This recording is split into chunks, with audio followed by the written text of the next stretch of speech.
Hello guys, we are going to cook pansit. Yan, naka-prepare na yung mga gulay.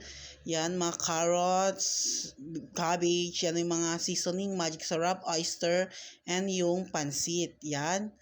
Yan, maghihiwa na tayo ng sibuyas. Yes. After natin hiniwa ang sibuyas, susunodin natin hiwain yung bawang.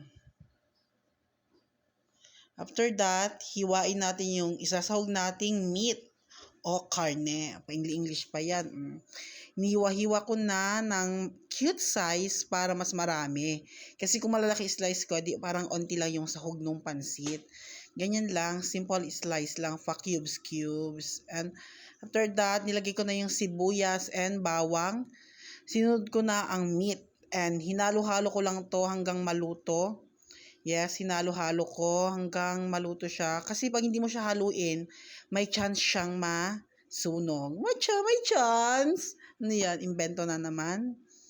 Okay, after that, yan, luto na yung meat.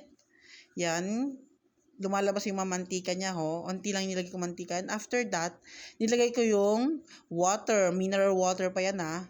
Kasi pag gripo, marumi for me, yan. And nilagyan ko siya ng soy, yan.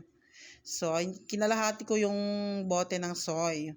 Yan, tapos sabay halo-halo para mamutla yung water na nilagay natin. Yan. After that, nilagyan ko siya ng Knorr cubes. Kasi kung walang Knorr cubes ang pansit, hindi masarap. Pati magic sarap. And also, hindi to pwedeng mawala sa pansit. Ito ay ang oyster sauce. Kung walang oyster sauce, hindi masarap ang pansit. Yan ang sinasabi ko sa inyo. Yan, nilagay ko, kinalahati ko lang. After that, nilagay ko na itong mga gulay kasi kumukulo na yon.